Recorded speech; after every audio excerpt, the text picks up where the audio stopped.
Stay in the loop with the biggest moments from the European Parliament. Neutrality is a dirty word in the U.S. political lexicon. Perhaps the dirtiest word.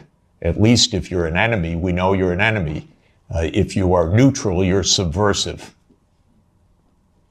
Because then you're really against us. Because you're not telling us. You're pretending to be neutral. So this was the mindset, and the decision was taken formally in 1994, when President Clinton signed off on NATO enlargement to the east. You will recall that in February 7th, 1991,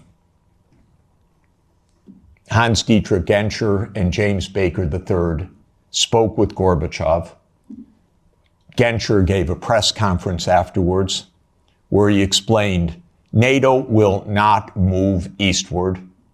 We will not take advantage of the dissolution of the Warsaw Pact.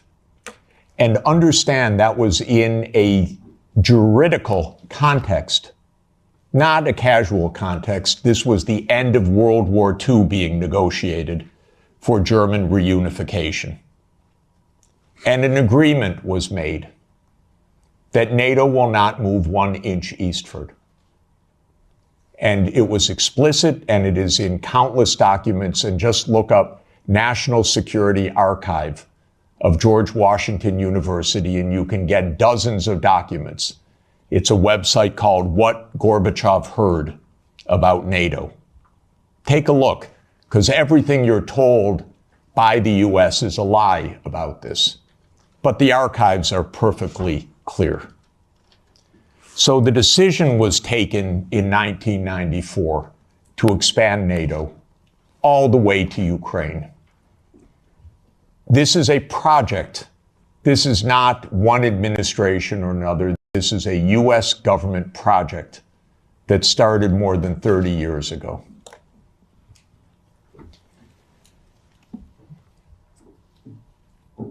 In 1997, Zbigniew Brzezinski wrote The Grand Chessboard. That is not just musings of Mr. Brzezinski. That is the presentation of the decisions of the United States government explained to the public, which is how these books work. And the book describes the eastward enlargement of Europe and of NATO as simultaneous events. And there's a good chapter in that book that says, what will Russia do as Europe and NATO expand eastward? And I knew Zbigniew Brzezinski personally. He was very nice to me. I was advising Poland. He was a big help. He was a very nice and smart man, and he got everything wrong. So in 1997, he wrote in detail why Russia could do nothing but accede to the eastward expansion of NATO and Europe. In fact, he says the eastward expansion of Europe, and not just Europe, but NATO. This was a plan, a project. And he explains how Russia will never align with China. Unthinkable. Russia will never align with Iran. Russia has no vocation other than the European vocation. So as Europe moves east, there's nothing Russia can do about it. So says yet another American strategist.